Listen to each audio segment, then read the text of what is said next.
Hello there, I'm Melissa Sheketoff. I host Melissa in the Morning on WICC 600 AM and 95.9 FM, and I also happen to be a Milford resident, and I have a son who is in the Milford Public Schools right now. I am a proud partner with the Milford PTA Council for these Board of Education candidate conversations, because it is really important that when you show up to the polls or you put your absentee ballot in, that you know who you are voting for, because these are the people who are representing you, your families, your kids, and our school district. So we are very excited. We are doing District 3. So you are tuning in for District 3. If you live in District 3, you better be listening to the candidates who are here. I also do want to let you know that yes, we do only have 2 candidates here tonight, but we did offer to all candidates to be here. So I do want to just make sure that you are aware that we certainly opened the floor to everybody. But those who wanted to be here tonight came, and we're very glad for that. So I want to introduce you to Adam Scobie, who is here this evening. We also have Jennifer Brown, who is also here. So I'm going to start with you, Adam, if you don't mind. I know you already were serving on the Board of Education here in Milford. Yep. I recognize you from some of the videos that I've had on my show as well. Talk a little bit about yourself for people who you might be new to. Sure, yeah, thank you. So I'm Adam Scobie. I'm running for the Board of Ed seat for District 3. I'm born and raised in Milford. I went to Live Oaks and then East Shore and then Foreign High School. I am the proud father of 2 young boys. They're 5 and 3. So my 5-year-old just got into kindergarten, which is exciting. That's awesome. So I'm very invested in our school system now that my kids are starting out here. I was appointed to the Board of Ed in February of this year, 2025. I've had about 6 months on the board, so it's been exciting to work to help build a stronger Milford public school system. I am a college professor and then also the director of the manufacturing program at CT State Community College Housatonic. And then, I'm just excited to be here with Jen. I really hope that we both land our seats on the Board of Ed, because I think it'll be a huge asset to the town. And I just want to thank the PTO for inviting us out to do this. I think it's really important for candidates to get out in front of the community and just kind of be transparent and let people know, how we feel about things and what we can really do to help improve the school system. Yeah, and you were saying that you're a professor? Yes, so in 2017, I started at Housatonic as a instructor of manufacturing, and I worked my way up to associate professor, and then 2023, I was promoted to the director of our program, so now I run our manufacturing program. Very cool. That's awesome. Well, thank you, Adam. And Jennifer, tell us a little bit about yourself. You also have an education background. I do. So I was tell you that I was born and raised in Milford. I went to Salmon Lake, Jonathan Law. I'm a teacher. I've been a teacher for the last 10, 11 years. It's kind of hard after a while. The years kind of blend with each other. I teach middle school in Bridgeport. I have a son that attends Milford Public Schools. He's in middle school right now. Anyone with a middle schooler knows it's kind of rough. I love teaching. I have a passion for it. That's why I chose to do this, to run for the board. I would go to school for the rest of my life if I could. I would go back to school again and again and again. I am an advocate for education. If you tell me I can't read a book, I'm gonna go find the book, I'm gonna read it and find out why you told me not to read the book. So that is why I'm here today. I love that. And what perspective, when you look at the city of Bridgeport, largest city obviously in Connecticut, but when you compare what's happening, to that municipality versus in Milford, that's quite a different perspective. What the perspective is underfunding. When you underfund a school, you can feel it as a teacher, the kids feel it. I think all the time with my kids, especially when I was at my old school, and I would see kids who just couldn't get services because we didn't have the funding for the paraeducator or the special education teacher. That's probably one of the greatest things that doesn't happen in Bridgeport, is they're underfunded. And so when you underfund a school, it hurts the kids, ultimately. Because those kids who need it, interventionists, the coaches, we don't have those. We don't have coaches, we don't have interventionists. It really puts a lot on the teacher. You're wearing many hats. So I feel so grateful Andrew is in Milford. I love where I work, and I'm gonna stick it out because those kids deserve good teachers. But funding schools, I can't begin to tell you how important that is. Well, and certainly bringing the perspective as a teacher to the Board of Ed, I think is very unique. I mean, same thing, when you talk about from a professor standpoint and being very rooted in education, I think that is something that is quite unique as a Board of Ed member if you are elected in November. I mean, talk a little bit about qualifications. Obviously, you had mentioned that you were appointed to the board prior to today. And that you obviously have an education background, but what do you feel, you bring to the experience of the Board of Ed, Adam? Right, so for me, the big piece that I feel like I bring is that a past experience with the Board of Ed. I got a much deeper insight into how our system runs. I'm thankful for my time in the Board of Ed. And then, as you mentioned, as a college professor and then the director, it gives me a very unique perspective on how educational systems run. So on the teacher side, I get what it's like to be in the room with the students and really how to make sure that students can be successful. And then in my director role, I understand what it's like to be an administrator and how to support your teachers to support the students be successful. That student success is really important to me, and I think my time in the classroom is what helped me understand that. For instance, back in the budget cut season this year, myself and then Cindy Wolf-Boyton pushed very hard to support that community connections coordinator. Their role is to provide resources to the students, and that one I was very passionate about because I understand how important that is to our students that lead to that student success. So it's interesting, the perspective also working at the college level. I mean, uniquely, community college, I think, is kind of leading into what I'm going to ask, which is, I don't know if you saw recently, but the state released for the first time a list of 300 IRCs. Did you see that story? It's fine if you didn't, but essentially it's a list of credentials that high school students can have that essentially when they graduate at the age of 18, they don't necessarily need to go to college, or maybe they have an associate's by the time they want to go to college. My point being is, how important is that to have prep? I mean, you brought up manufacturing, for example. I mean, that is one of the industries that I feel like our state has focused on so much. So how do you bring that to Milford students, middle and high schoolers, having them feel more prepared? Whether college is the answer, that's great, or maybe it is getting a credential or an associate's or what have you. How do you address that? Right. I think that's one of the biggest priorities for our students in anywhere, but in Milford specifically, is making sure that they're set up for what they're going to do after they graduate.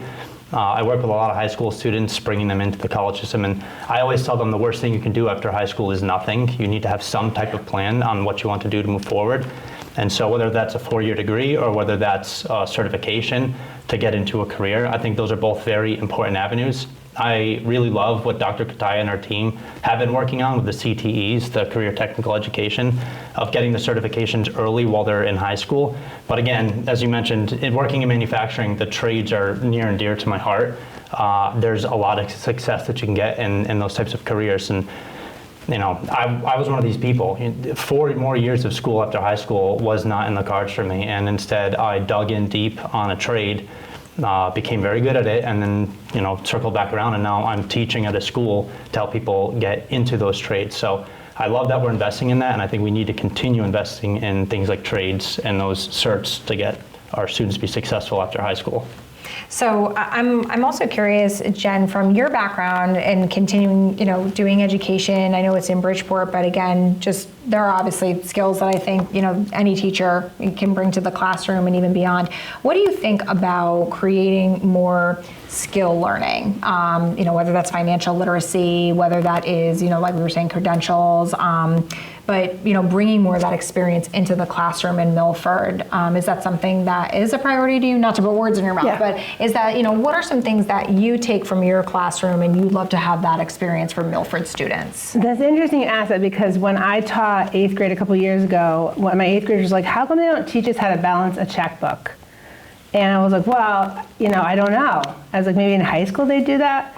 She's like, well, I don't know I don't know how to take out a mortgage. Like, why don't they teach us that? So I think financial literacy is really important, especially when you think about like the debt in America and the debt people carry. Gambling being Gambling. I think financial literacy be something that they have like from the time they enter high school until they're out. So when they come out, they're like masters at it. I definitely think trade is really important. Not everyone's meant for high school. My son all the time says to me, he's like, well, I don't know if I want to work on trains or be a firefighter. And that necessarily doesn't mean he's going to go to college for 4 years. I started out at community college.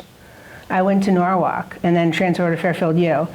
I support community colleges. I think they're great. Even if you do a trade and you come back and take some business classes as part of supporting your own business, I think all of that should be part of high school to prepare kids. It's definitely important to give kids the option of 4 years or they go into a trade.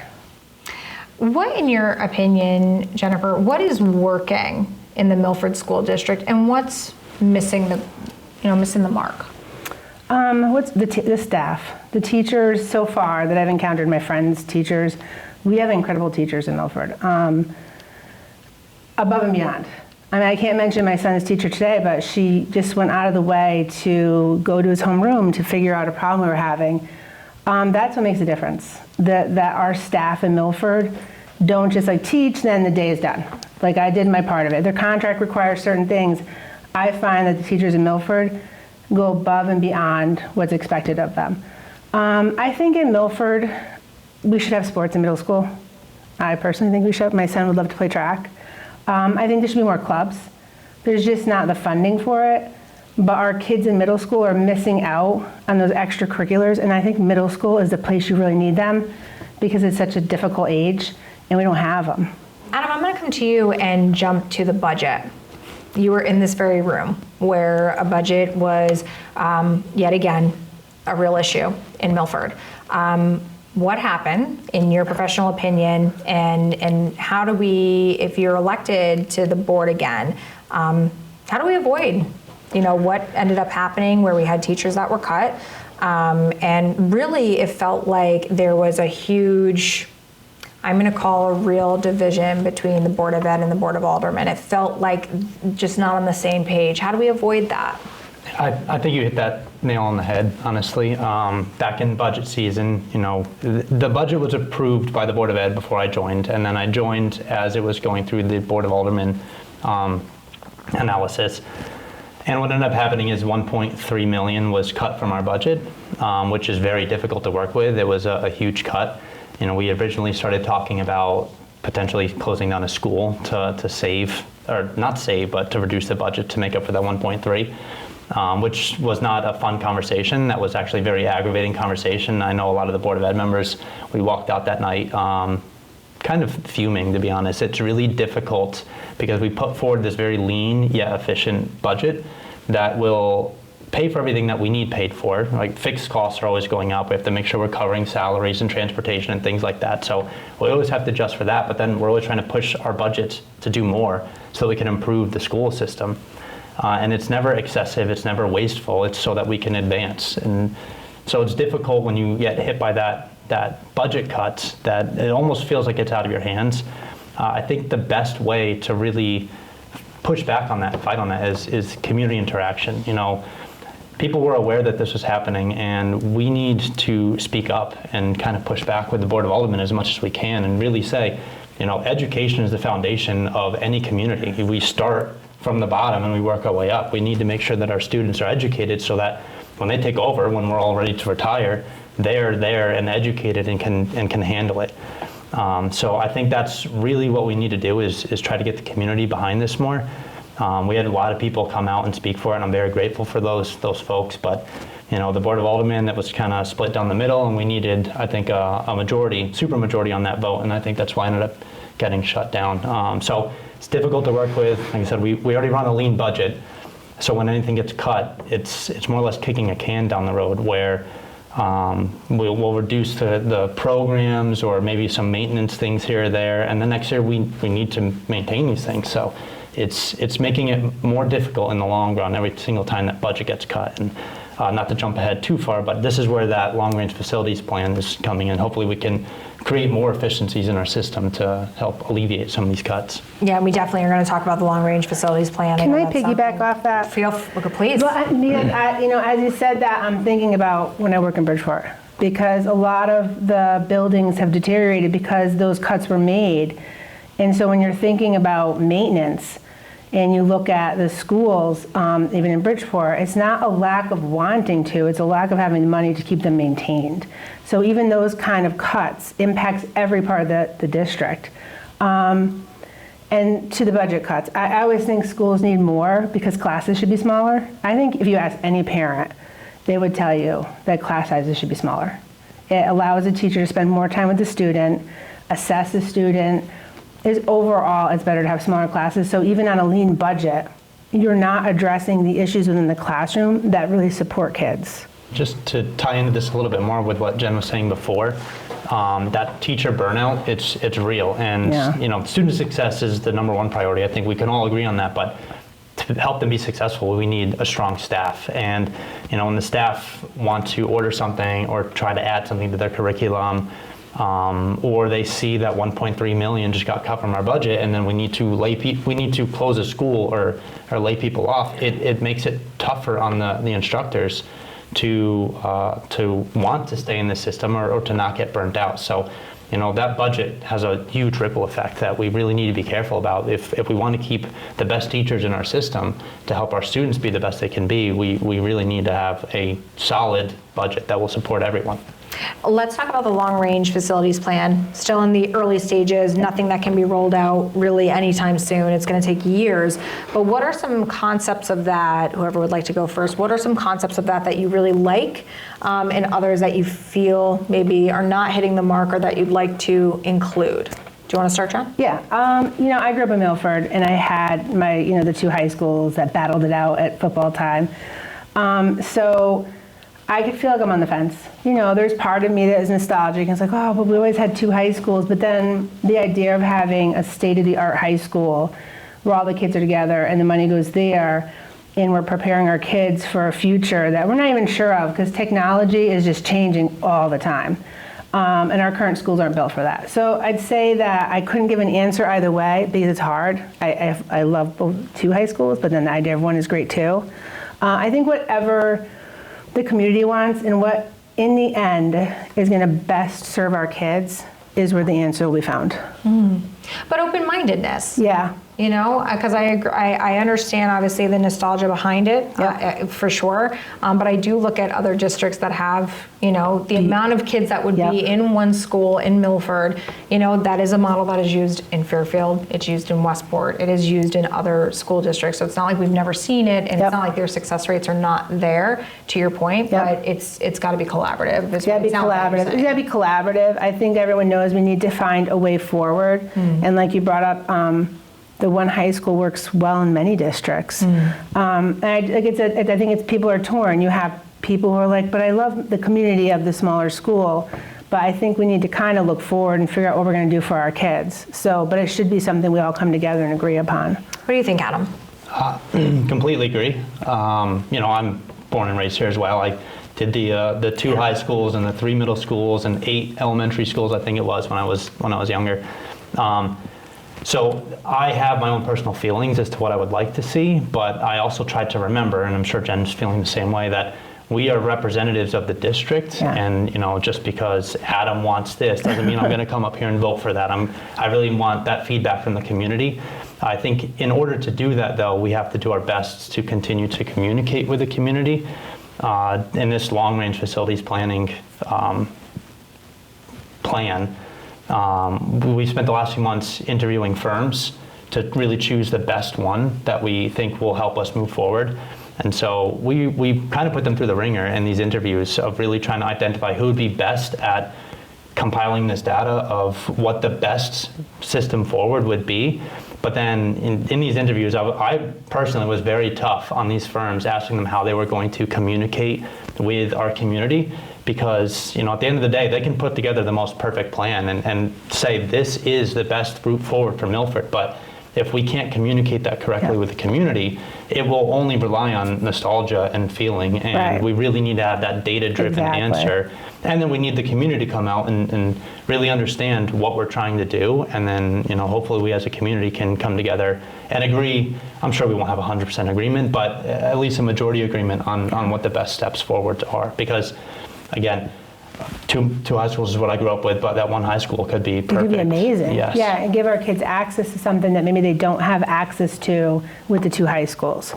right? It was we only have one high school as a pool, I'm just saying. And I would have liked that a lot. Right. I mean, I think it sounds like from both of you that you are very much connected to and wanting to connect, obviously, people in your district, which includes having parents as part of that, Yep. having teachers as part of that conversation, students as part of the conversation, and really making sure that, you know, all voices are heard. Yep. That's what it sounds like from both of All you. stakeholders should always be involved in any big decisions the district makes.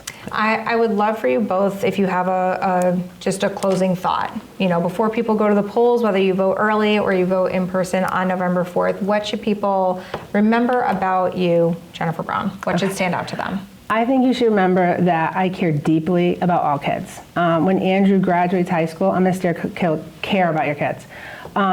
I didn't have a child when they switched the schools over to the K2, 3 to 5. I paid attention though. I really thought about the different families that had maybe like 2 kids at one school, 1 kid at another. Education and just children in general. Maybe it's because my own education was so important to me. I'm still in contact with my first grade teacher. All of my teachers, I could tell you their names. I could spend the next half hour Well, now you're gonna telling tell you us it's your a first grade great teacher's name. Mrs. Burns. Okay. Wait, really? Yes, at Simon Lake School. She's amazing. Oh, wow. And she really, and I only had her from December to the end of the school year. I moved mid-school year, like mid-year. Oh, wow. You know, all of my teachers, Mrs. Johnson, the late Mrs. Johnson, there was the principal at JFK. I love her. I could go on forever with all of my teachers, Mrs. Reshank, Mrs. Minicelli. Like all of them had such an impact on me. And so when I think of education, I think of what education did for me. And that's what I want our schools to do for our kids. Because it isn't just about reading, right, and math. It is the whole child. And I want that to be for our kids in Milford. I really deeply believe in that because that's what was done for me, and we got to continue that. And Adam? So for me, similar to Jen, you know, being born and raised here and going through our system, I have a huge attachment to our public school system here, and I really want to not only maintain what we have going, but just keep on pushing it forward. I very strongly believe in that student success aspect. I've mentioned it many times tonight, and whatever we need to do in order to uphold that is what I'm going to fight like a bulldog for, to make sure that we're doing it. And a big piece of that for me is really that resource aspect of making sure that students at all different ages, ranges, levels are supported however they need to be supported so that they can move forward in life and just be ready for the real world once they're done with high school. Adam Scobie and Jennifer Brown, I want to thank you both for taking the time out to really connect with people, even if it's just for a short amount of time. It's so important that people know the faces of their potential Board of Ed members. And so, again, 2 of the 4 candidates for District 3. I want to remind you that obviously general election is going to be on November 4th. Early voting does start on October 20th. And we just thank you so much for being a part of this. If you are part of District 3, again, very important to know the faces of those who are going to be on the ballot. Again, share this link with anybody you know in your family, your friend group, your school district, on social media, wherever you can. We thank you so much for joining us.